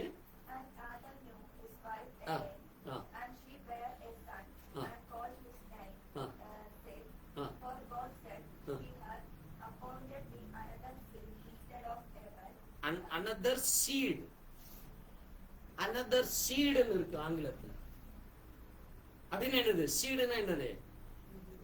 தேவனுடைய சந்ததி, தேவனுடைய சந்ததி. அதனாலதான் மல்கியா கூட அதை சொல்லுவாரு. மல்கியா வாசித்தீங்கன்னா, தேவன் மனிதனை படைத்து எதற்காகவாமா? மலாக்கி மல்கியா வாசிக்கிறீங்கன்னா நீங்க அங்க பார்த்தீங்கன்னா அங்க தெரியும். வாசிங்க மல்கியா 2:15 வாசிங்க. அவர் ஒருவனை அல்லவா படைத்தார், பாருங்க, ஆவி அவனிடத்திலே பரிபூர்ணமாய் இருந்ததே, ஏன் ஒருவரை படைத்தார்? தேவ பக்தியுள்ள சந்ததியை பெரும்படித்தானே. அதை ஆங்கிலத்துல வாசிங்க.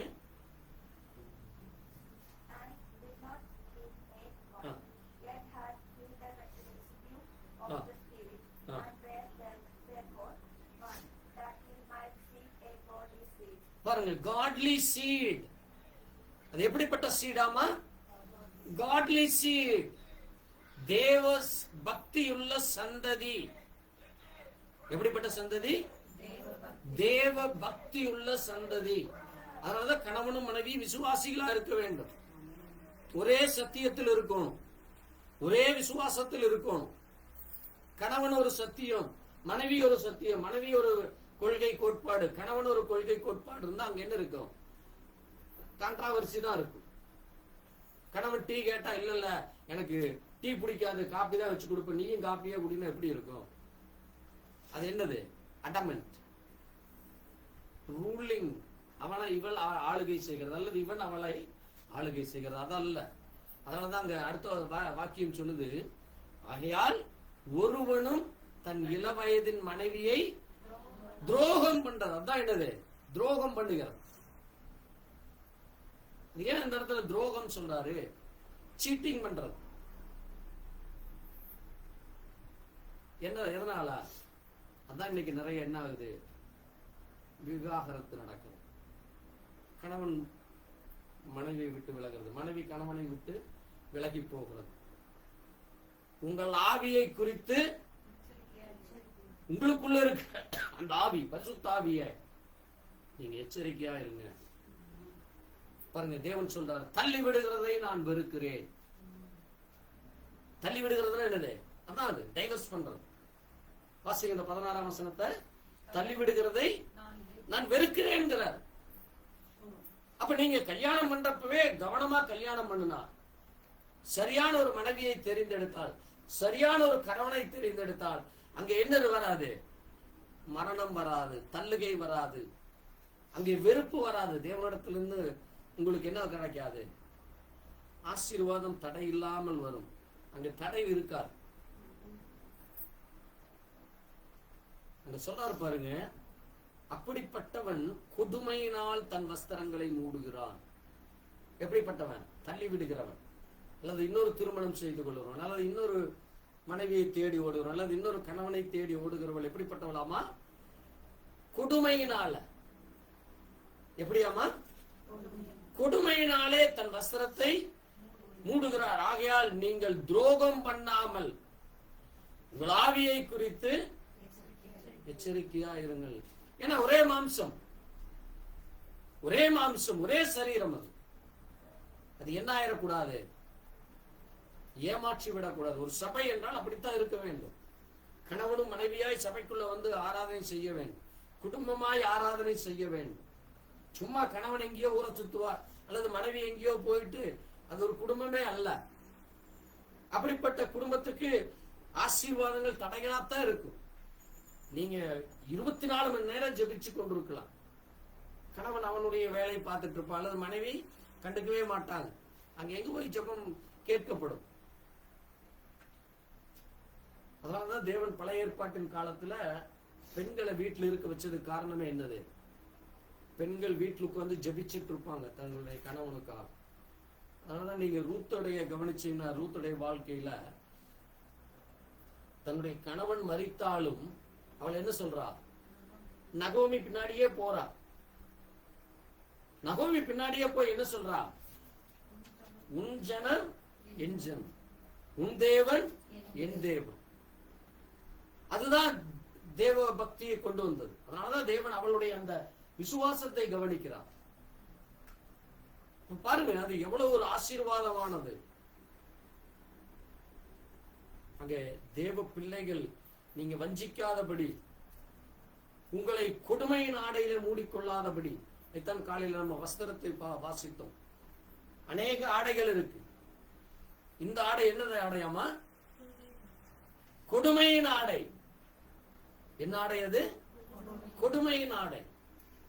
இந்த கொடுமையின் ஆடையில் அவன் தன்னை மூடிக்கொள்கிறான். நம்ம அது ஆணாகட்டும் பெண்ணாகட்டும். அப்படி நீங்க மூடிக்கொள்ளாதீங்கிறார். அப்படி நீங்க உங்களை துரோகம் பண்ணி கொள்ளாதீங்க. உங்கள் ஆவியில எச்சரிக்கையா இருங்கள், பயத்தோடு இருங்கள், பரிசுத்தத்தோடு இருங்கள் என்கிறார். ஏன்னா நம்ம யாராமா? தேவனுடைய பிள்ளைகள். நம்ம தேவனுடைய மாம்சத்தின் மாம்சம். வாசித்து முடிக்கலாம். எபேசியர் 5:30. நம்ம யாரா இருக்கிறோம்? வாசிப்போம். இப்ப ராபோஜனம் கொடுக்கிறப்ப அது இப்படித்தான் சொல்லி கொடுக்கிறோம். என்னது? இயேசு கிறிஸ்துனுடைய ரத்தம், இயேசு கிறிஸ்துனுடைய மாமிசம். அந்த சரீரம் அது எனக்காக பிற்கப்பட்டது. அந்த ரத்தம் எனக்காக சிந்தப்பட்டது.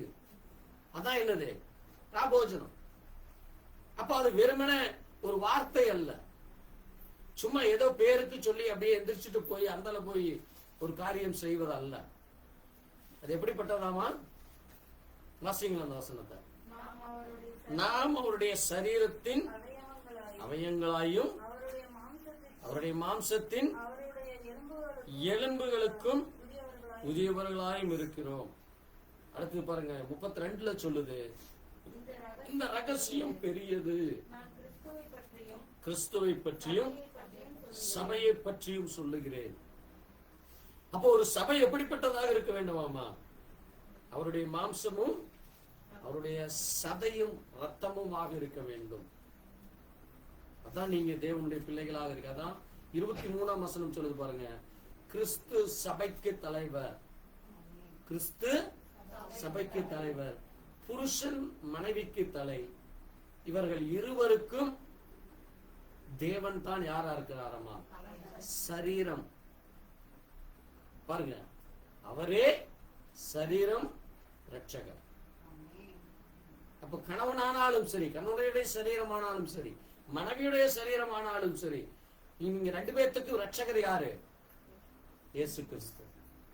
இவங்க 2 பேர்த்துக்கும் தலை யாரு? இயேசு கிறிஸ்து.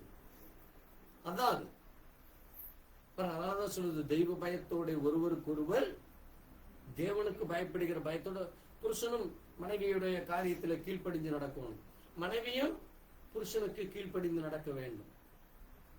இருவரும் கீழ்ப்படிய வேண்டும். யாருக்கு? தேவனுக்கு. அப்ப அதுதான் என்னது? ஒரு சபை. அதுதான் ஒரு மாமிசமும் ரத்தமும். அதான் தேவன் தன்னுடைய பிள்ளைகளிடத்தில் எதிர்பார்க்கிறார். அதைத்தான் நம்ம ராபோஜனம் என்று சொல்லி எடுக்கிறோம். வெறுமன எலும்பு மாமிசம் அப்படின்னு சொல்லி ஒரு உப்புச்சப்பா எடுக்கிறதல்ல. அது ஒரு பயத்தோட ஒரு பரிசுத்தத்தோட எடுக்க வேண்டும். தேவன் அதை விரும்புகிறார். ஆமென். தேவன் தன்னுடைய சபையை இப்படித்தான் இருக்க வேண்டும் என்று அவர் விரும்புகிறார். அதனாலதான் சொல்லுது, தூங்குகிற நீ எழுந்து மரித்தோரை விட்டு எழுந்திரு, அப்பொழுது கிறிஸ்து உன்னை பிரகாசிக்க பண்ணுவார். நீங்கள் ஞானமற்றவர்களை போல நடவாமல் ஞானம் உள்ளவர்களை போல கவனமாய் நடங்க. 14ஆம் வசனம் 15ஆம் வசனம் சொல்லுங்க. நீங்க எப்படி நடக்க வேண்டுமாமா? கவனமாய் ஞானம் உள்ளவர்களை போல நடங்க. ஞானம் வேண்டும். தேவன் நமக்கு ஞானத்தை கொடுக்கிறார். கர்த்தருக்கு பயப்படுதலே ஞானம். அப்ப அந்த ஞானத்தோட நீங்க நடக்கணும். எல்லா நேரமும் நான் தப்பு பண்ணிட்டேன்னு சொன்னா அப்ப அது யார்? அது தேவ பிள்ளைகளுக்கு அடையாளமே இல்லை. தேவ பிள்ளைகளுக்கான அந்த சாட்சியே இல்லையே. தேவ பிள்ளைகளுக்கான அந்த கீழ்ப்படிதலே இல்லையே. இந்த சொல்லுக்கு கீழ்ப்படியில எதுக்குமே இல்ல. நான் தப்பு பண்ணிட்டே இருப்பேன், நான் கேட்டுட்டே இருப்பேன். அது என்ன அர்த்தம்? ஒரு பிள்ளை வருஷம் பூரா ஃபெயில் ஆயிட்டே இருந்தா என்ன அர்த்தம்? அவனால என்ன பண்ண முடியல? சொல்வதை உள்வாங்கி கொள்ள அவன் புரிந்து கொள்கிற மனப்பான்மை இல்லை. அவனுக்கு ஏதோ ஒரு குறை இருக்கு. அதனாலதான் தேவன் என்ன செய்கிறார்? நம்முடைய குறைகளை எடுத்து போட்டு நம்மை பரிபூர்ணமாக்க விரும்புகிறார், நம்மை பரிசுத்தமாக்க விரும்புகிறார். நம்மை அவருடைய மகனை, அவருக்கு எப்படி ஞானம் இருக்கும், அவருக்கு எப்படி பரிபூர்ணம் இருக்கும். அதனாலதான் ஆண்டவர் சொல்றாரு, நான் பரிபூர்ணரா இருப்பது போல நீங்களும் பரிபூர்ணர் ஆகுங்கள்ங்கிறார். யூ கம் அப்படிங்கிறார். நீங்க வந்து எங்கிட்ட இருக்கிறத வாங்கிட்டு போங்க. கேட்கிற எவனும் பெற்றுக்கொள்கிறான், கேளுங்கள் கிடைக்கும். நம்ம ஆண்டவரே எனக்கு ஞானத்தை கொடுங்க, எனக்கு புத்தியை கொடுங்க, நான் இனி தவறு செய்யக்கூடாது, நான் இனி இப்படி நடந்து கொள்ளக்கூடாது நம்ம கேட்கறதே இல்லை. சரி, இவரு தானே இவருக்கு சொல்லல, அவரு தானே அவருக்கு சொல்லலான்னு சொல்லி நம்ம மனிதனை திருப்திப்படுத்துகிறோம். தேவனை நோக்கி பார்ப்பதே இல்லை. யார் தேவனை நோக்கி பார்த்து யார் முழுவதுமாக அங்கே தேவனிடத்தில் ஒப்புக் கொடுக்கிறார்களோ அவர்களுக்கு தேவன் என்ன செய்ய விரும்புகிறார்? அவர் ஆளுகை செய்ய விரும்புகிறார். ஆமென்.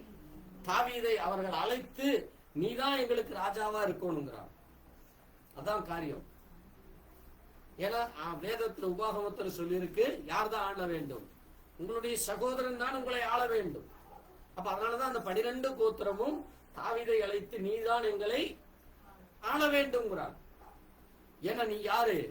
எங்களுடைய மாம்சமும் சரீரத்தின் சரீரம், ரத்தத்தின் ரத்தமும் எலும்பின் எலும்புமாக இருக்கிறீங்க, நீங்க என்னை ஆளுங்கிறாங்க.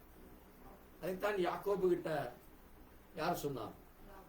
லாபான் சொன்ன, நீ என்னுடைய சகோதரர், நீ என்னுடைய உறவின் முறை, நீ என்னுடைய எலும்பு, நீ என்னுடைய மாம்சம், என் பிள்ளைகளை நீ திருமணம் செய்து கொள்ளுங்கிறான். அப்ப அதன் மூலமாகத்தான் என்ன வருகிறது? இந்த 12 கோத்திரங்களும் வருகிறது. ஆதாம் மூலமா தான் யார் வருகிறார்? ஆபேல் வருகிறார். அவன் ஆபேல் யாரு? தேவ சந்ததி. தேவன் ஒரு மனுஷனை படைக்கிறார். எதற்காகவாமா? தேவ சந்ததியை படைக்க. இப்ப இந்த முழு உலகமும் என்ன ஆயிடுச்சு? இயேசு கிறிஸ்து வருகிற நாட்கள்ல கரைபட்டு போனதுனாலதான் அவருடைய பிறப்பு எப்படி இருந்தது? இயேசு கிறிஸ்துனுடைய பிறப்பு மனுஷ பிள்ளைகள் பிறக்கிற விதமாய் அல்ல. இந்த பூமியில ஒரு குழந்தை ஆணும் பெண்ணும் இணைப்புல வருது. ஆனால் இயேசு கிறிஸ்துனுடைய பிறப்பு எப்படி அல்ல. அதான் பரிசுத்தம் உள்ள கன்னிகை, அதான் அந்த விசேஷம். அதனாலதான் அவரை யாரும் புரிஞ்சு கொள்ள முடியல, அநேகர் ஏற்றுக்கொள்ள முடியல. அது எப்படி ஒரு பெண்ணு மட்டும் கருவுண்டாக முடியும்? இன்றைக்கு உலகமே இயேசு கிறிஸ்துவை ஏற்றுக்கொள்ளாததுக்கு ஒரே ஒரு காரணம் அதுதான். அவர் எப்படி கன்னி வயிற்றில பிறக்க முடியும்? இதுதான் கேள்வி. ஆனால் தேவன் நம்ம என்ன செய்ய விரும்புகிறார்? நான் வார்த்தையில சொல்லி இருக்கிறேன், நீ விசுவாசித்தால் என்னை ஏற்றுக்கொள். அப்ப நம்ம விசுவாசிக்கிறோம். இயேசு கிறிஸ்து எப்படி பிறந்தார்? கன்னியின் வயிற்றில பிறந்தார். ஏனால் என்னுடைய பாவத்திற்காக அவர் பிறந்தார். நேற்று கூட ஒரு நடிகை தான், பட் அவங்க 2 பேரும் சொன்னது எனக்கு அடிக்கடி நான் ஞாபகம் பண்ணுவேன். என்னுடைய தாய் தகப்பன், ஒரு நடிகை சொல்றா, என்னுடைய தாய் தகப்பன் இந்துக்கள் மற்ற இதுல வழிபட்டாங்க, ஆனால் நான் இயேசு கிறிஸ்துவை என்னுடைய தேவனாக ஏற்றுக்கொண்டு எனக்காக அவர் மரிச்சதுனால நான் அவருக்காக நான் சாட்சியா நிற்கிறேன் அப்படின்னு அவர் சாட்சி கொடுக்கிறான். கேரளாவை சேர்ந்த மோனிகான்னு ஒருத்தி. இன்னொன்னு நடிகை நக்மா, அந்த அம்மா தான் சொல்லுது, என்னுடைய தகப்பன் முஸ்லீம், என்னுடைய தாய் இந்து, ஆனால் நான் என்னவா இருக்கிறேன்? கிறிஸ்துவுக்குள்ள மாறிட்டேன். ஏன்னா நான் அநேக புத்தகங்கள், எல்லா புத்தகத்தையும் படிச்சிருக்கிறேன். ஆனால் வேதத்தை படிக்கிறப்போ அவர் எனக்காக பிறந்து எனக்காக மரித்து என்னுடைய பாவத்தை அவர் ஏற்றுக்கொண்டார். எனக்காக அவர் மரிச்சதுனால இப்படிப்பட்ட ஒரு தேவனை நான் எங்கேயுமே பார்க்கல. அதனால நான் கிறிஸ்துவுக்குள்ளாக நான் சாட்சியா நிற்கிறேன்னு சொல்றான். இப்ப பாருங்க, அப்ப தேவன் அழுக்கு நம்ம சொல்ல ஒரு நடிகைன்னா யாரு? ஒரு விதமான கேரக்டர், அவங்க ஒரு விதமா இருப்பாங்கன்னு. அப்படிப்பட்டவர்களையும் தேவன் என்ன செய்தார்? எடுத்து அவர்களை விசுவாசிக்க அவர்களுக்கு அந்த உணர்வை கொடுக்கிறார். அப்ப நாமளும் அப்படித்தான் இருந்த உலகத்துல, இந்த உலக காரியங்கள் இருந்தோம். அப்ப தேவன் நம்மையும் என்ன செய்கிறார்? நம்மை அவருடைய உலக தோற்றத்திற்கு முன்னே முன்குறித்திருக்கிறார். ஆமென். அதனாலதான் நம்ம என்ன செய்யப்பட்டோம்? அந்த உலக தோற்றத்திற்கு முன்னே அவர் நம்முடைய பெயரை அவர் எழுதினார். சீயோனிலே இன்னான் இன்னான் இங்கே பிறப்பான் என்று சொல்லப்பட்டிருக்கு. இன்னைக்கு காலையில் நம்ம சங்கீதத்துல வாசித்தோம். இவன் இவன் இங்கே பிறப்பான், இந்த இடத்துல இருப்பான்னு தேவன் உலக தோற்றத்துக்கு முன்னையே பேர் எழுதி வச்சிருக்கிறார். அப்ப அதனாலதான் நம்ம இன்னைக்கு இங்க பிறந்திருக்கிறோம், இங்க இருக்கிறோம். இங்க நம்ம ஒன்று கூடுறோம், அது தேவ கிருபை. ஆமென். அப்ப அதனாலதான் நம்ம யாரா இருக்கிறோம்? அவருடைய மாம்சத்தின் மாம்சமும் எலும்பின் எலும்புமாய் இருக்கிறோம். அப்படிப்பட்ட தேவன் நமக்கு நன்மை செய்ததால் அவருக்கு நாம் நன்றி சொல்லி ஜெபிக்கலாம். எங்களை நேசிக்கிற எங்கள் நல்ல ஆண்டவரே, வானத்தையும் பூமியும் படைத்த கர்த்தராகிய இயேசு கிறிஸ்துவின் அருமையான நேரத்திலே ஆண்டவரே, சபையானது கிறிஸ்துவினாலே அது உருவாக்கப்படுகிறது. அந்த சபை அவருடைய மாம்சமும் அவருடைய எலும்புமாய் இருக்கிறது என்று சொல்லப்பட்டிருக்கிறதப்பா. ஆதாம் உடைய மனைவி நீர் கொடுத்த பொழுது, இவள் என் எலும்பும் என் மாம்சத்தில் மாம்சமும் ஆனால் என்று அவள் சொல்லுகிறார். அதே போல் ஆண்டவரே, யாக்கோபு அங்கே லாபான் இடத்திலே சென்ற பொழுது, நீ என் எலும்பும் என் மாம்சமுமாய் இருக்கிறாய் என்று சொல்லப்படுகிறது.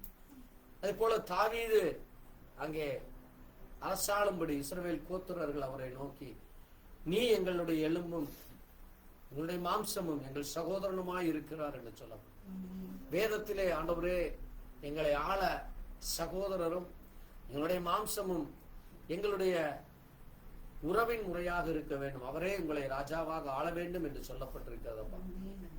தேவனே, ஒரு விஷயம் கூட நீர் இரக்கம் பாரா.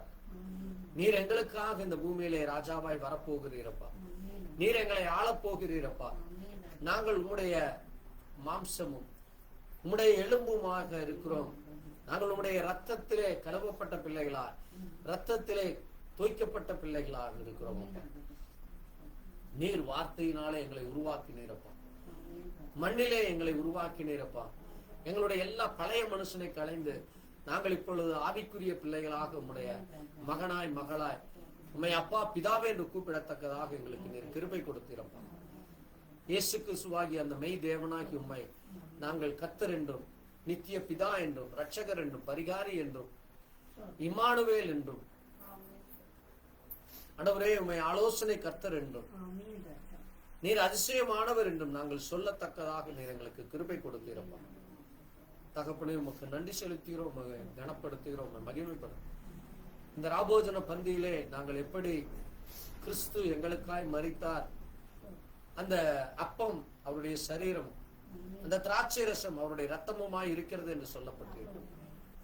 நாங்கள் மாம்சமும் ரத்தமுமாக எலும்புமாக இருக்கிறோம் என்று அதை சொல்லத்தக்கதாக நீர் எங்களுக்கு ஆண்டவரே நீரே பலம் தாரும். எங்களுடைய எலும்புகள் ஆண்டவரே உம்முடைய வார்த்தையின் வல்லமையினாலே நிரப்பப்பட வேண்டும். இன்றைக்கு அநேகருக்கு மூட்டு வலி, கைவலி, கால்வலி என்று சொல்லி அந்த எலும்புகள் பலவீனப்பட்டு போகிறது. ஆனால் அங்கே வேதத்திலே பார்க்கிற பொழுது அங்கே முடவனுடைய அந்த முழங்கால்கள், கைகள், கால்கள், அங்கே அந்த எலும்பு பலனடைந்தது என்று பார்க்கிறோம். உடைய வார்த்தை, உடைய வல்லமை ஒரு மகனிடத்திலே, ஒரு பிள்ளைகளிடத்திலே, தேவ மனுஷர்களிடத்திலே இறங்கும் பொழுது அந்த எல்லா வியாதிகளும் விடுதலையாகும். ஆண்டவரே, இதோ இந்த நேரத்துல இங்கெல்லாம் இருக்கிற யாராவது என்னுடைய இந்த பிரச்சனை இருக்கிறது, எனக்கு எலும்பு வலி இருக்கிறது, மூட்டு வலி இருக்கு, முதுகு வலி இருக்கு என்று யாரெல்லாம் சொல்லுகிறார்களோ அவர்களுக்கு நீர் ஒருவரே சுகத்தை கொடுக்க முடியும் அப்பா. நீரே விடுதலை கொடுக்க முடியும் அப்பா. அதை விசுவாசிக்கிறவர்கள் அவர்கள் அப்பொழுதே சுகத்தை பெற்றுக்கொள்ள முடியும் என்று சொல்லியிருக்கிறீரப்பா. விசுவாசிக்கிறவனுக்கு எல்லாம் கூடும் என்று சொன்னீரப்பா. தேவன் ஒரு விஷயம் கூட உடைய கரம் அவர்கள் ஒவ்வொருவரையும் தொடட்டும், உடைய வல்லமை தொடட்டும் அப்பா. எல்லா பலவீனங்கள் மாறி போகட்டும் அப்பா. நாங்கள் வெறுமனே ஜெபிக்காதபடி என் தேவன் அதை செய்ய வல்லவர் என்று விசுவாசத்தோடு ஜெபிக்க வேண்டும், விசுவாசத்தோடு அதை பெற்றுக்கொள்ள வேண்டும் அப்பா.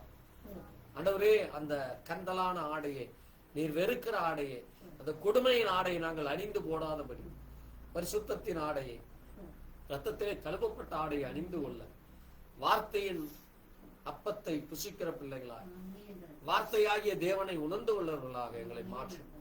தொடர்ந்து உடைய கரம் எங்களை வழிநடத்த வேண்டுமா இயேசு கிறிஸ்துவினுடைய பரிசுத்த நாமத்திலே ஆம். நாம் தொடர்ந்து ஜெப காரியங்களில் இருக்கலாம்.